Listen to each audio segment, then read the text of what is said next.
माननीय सभासदों, माननीय उप सभापति जी,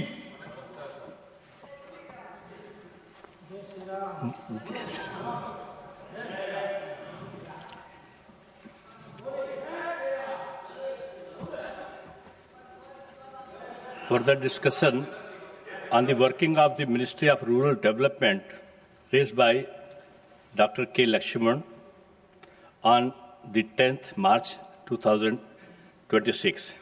I now call upon the members whose names have been received for the participation in the discussion.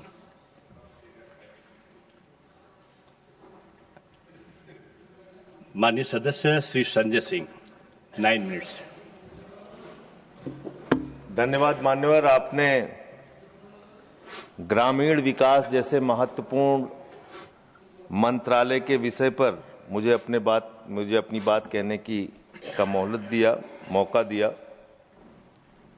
मान्यवर, मैं अदम गोंडवी जी की चंद लाइनों से अपनी बात शुरू करना चाहता हूं कि तुम्हारी फाइलों में गांव का मौसम गुलाबी है, तुम्हारी फाइलों में गांव का मौसम गुलाबी है, मगर ये आंकड़े झूठे हैं, ये दावा किताबी है। सर, भारत की सरकार ने जब विकसित भारत की कल्पना की है तो उस कल्पना के तहत गांव को कहां रखा है, आपके माध्यम से ये देश को मालूम होना चाहिए। हमारे टोटल बजट का भारत सरकार ने जो पूरा बजट 2026 और 27 के लिए प्रस्तुत किया मान्यवर, उसका मात्र 3.6% बजट ग्रामीण विकास के लिए रखा है। यह स्पष्ट करता है सरकार की मंशा को, यह बताता है कि ग्रामीण विकास के लिए आपकी सोच क्या है, ग्रामीण व्यवस्था को आप कैसे संचालित करना चाहते हैं, कितना विकास वहां पर करना चाहते हैं। मान्यवर, बहुत सारी योजनाएं गांव के विकास के लिए चलाने का दावा सरकार की ओर से किया जाता है। उसमें से एक प्रमुख योजना है जिसका ढिंढोरा भारत की सरकार बार बार पीटती है, जल जीवन मिशन, जल जीवन मिशन, हर घर जल की योजना, हर घर जल की योजना। वो जल जीवन मिशन क्या है मान्यवर, जिसके ऊपर आप लाखों करोड़ रुपए अब तक खर्च कर चुके हैं। गांव गांव में पाइप से पानी पहुंचाने के नाम पे लोगों से आप पैसा लेंगे, वहां की जनता को मीटर लगा के पैसे की वसूली करेंगे, जो व्यवस्था पहले नहीं थी। उसके बाद आपने गांव गांव में सड़कों की खुदाई कर दी।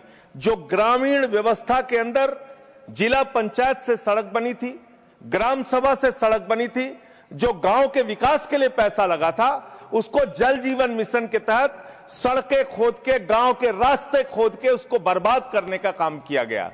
तो जल जीवन मिशन जन जीवन को अस्त व्यस्त कर रहा है। एक तो ये उस मिशन की खासियत है जो सरकार को सोचना और जानना चाहिए। दूसरी बात मान्यवर, मेरा तो कहना छोड़ दीजिए, भारतीय जनता पार्टी के एक विधायक है ब्रजेश राजपूत जी, उन्होंने उत्तर प्रदेश के सरकार के मंत्री का घेराव किया।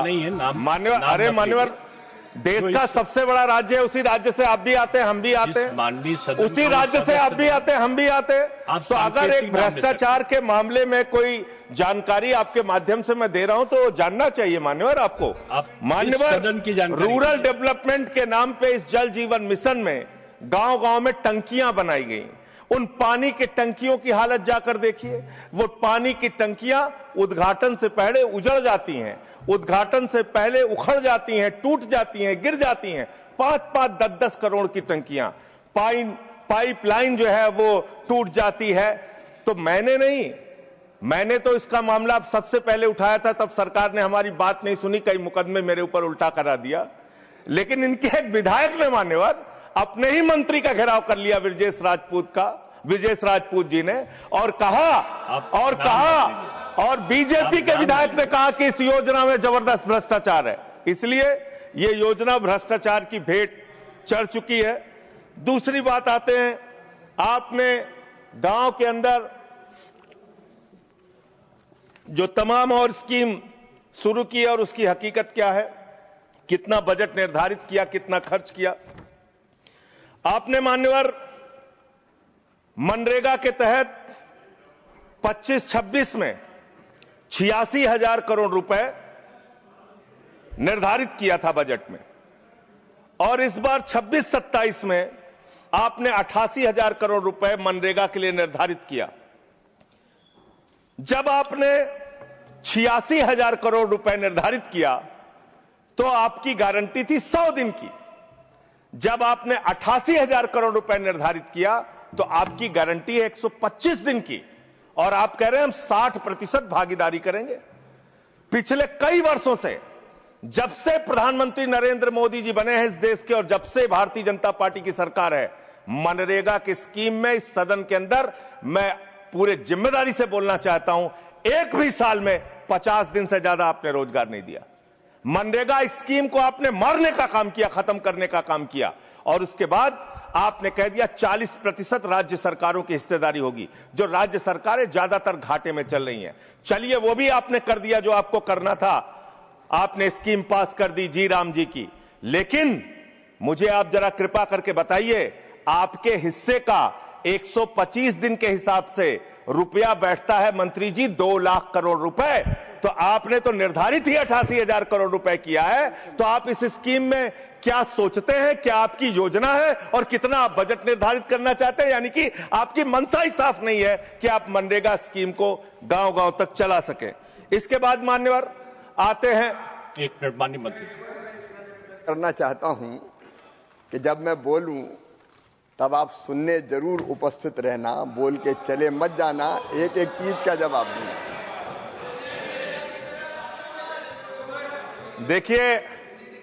देखिए मान्यवर, भगौड़ा इस समय कौन है पूरा देश जान रहा है। भगौड़ों के बारे में मत कहिए। देश का प्रधानमंत्री गैस के संकट के इस समय में किस गुफा में छुपा हुआ है, पहले उसको निकाल के लाइए। आप पहले उसको निकाल के लाइए। प्रधानमंत्री किस गुफा में छुपे हुए हैं? प्रधानमंत्री के बारे में आप हमारे ऊपर टिप्पणी कर रहे हैं, का प्रयोग नहीं करेंगे। आप हमारे ऊपर टिप्पणी कर रहे हैं, ये आप हमारे ऊपर टिप्पणी कर रहे हैं।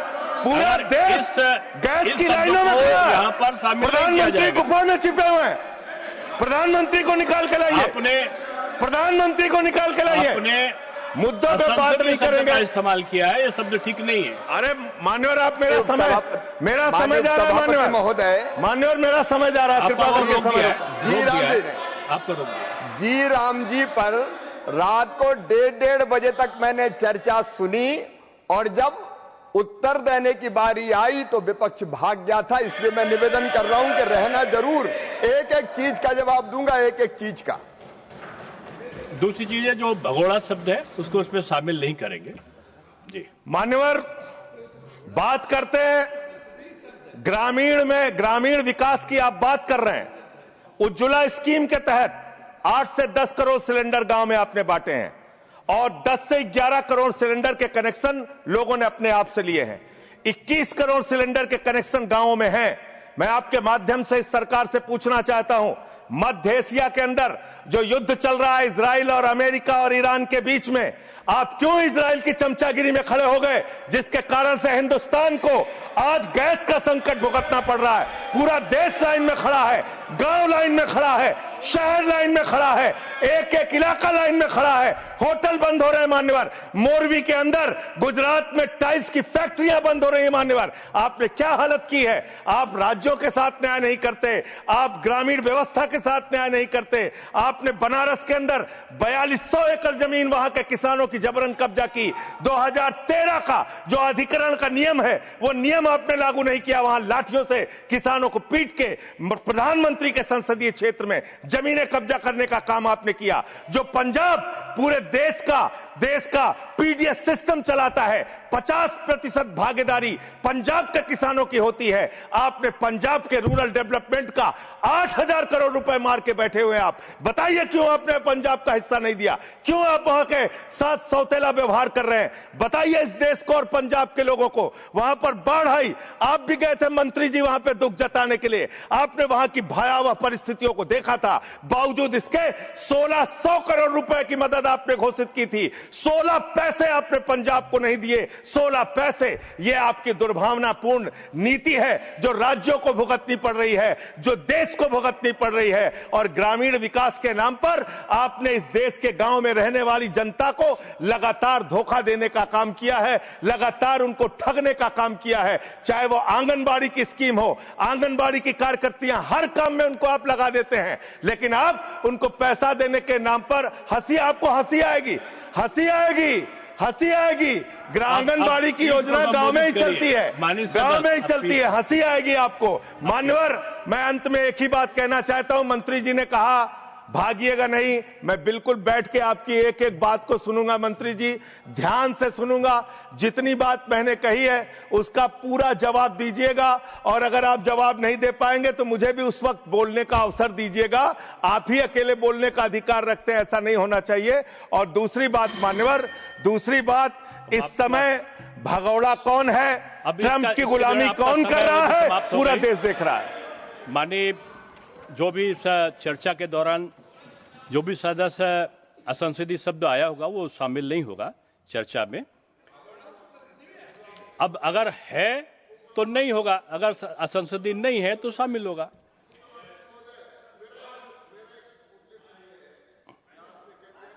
नहीं आएगा, लेकिन आजकल जो व्यवस्था है वो दूर संचार के माध्यम से चली जाती है, इसलिए ये भी व्यवस्था होनी चाहिए कि जिसको रिकॉर्ड में नहीं लिया है वो बाहर भी नहीं जाएगा। अब आपने किस चीज को कहा? जिस चीज को सारी व्यवस्था करेंगे, जेल के शिक्षकों में रहोगे और रहे और रहोगे। नहीं बोल सकते, आप सीधे बात नहीं करेंगे माननीय सदस्य, आप सीधे बात नहीं करेंगे, आप सीधे बात नहीं करेंगे। आप पीठ को संबोधित करिए, आप पीठ को संबोधित करिए। ये आमने सामने बहस का मुद्दा नहीं है। आप संसद में हैं, माननीय संजय सिंह, माननीय सदस्य, आप पीठ को संबोधित करिए। आप इस तरह से बात नहीं कर सकते। Next speaker Shri P Sunil ji. देखिए, मैं माननीय सदस्यों से अनुरोध करूंगा कि जो चर्चा होती है उसमें शब्दों का संयम ये आवश्यक होता है। आरोप लगाने पे मनाही नहीं है, लेकिन आरोपों की भी एक सीमा होती है शब्दों की, उसका पालन करना होगा। और जो इस प्रकार के शब्द आए होंगे जिनमें आपत्ति हो सकती है वो सम्मिलित नहीं होंगे। और दूसरा एक और अनुरोध साथ में है कि हम लोग सोशल मीडिया का, जैसे आपने जिक्र किया, सोशल मीडिया पे हम लोग जो यहाँ पर वक्तव्य होते हैं उनको देते हैं और किसी व्यक्ति विशेष के बारे में हम कुछ विश्लेषण लगाते हैं तो वो वहां पर उपस्थित नहीं होते। लेकिन सोशल मीडिया में जब वो चलता है तो कभी माननीय प्रधानमंत्री जी सुनते हुए दिखाई पड़ते हैं, कभी गृह मंत्री। मैं समझता हूं ये उचित नहीं है। संसदीय व्यवस्थाओं के अंतर्गत वो वही होना चाहिए जो सदन में मौजूद हो। Next Shri P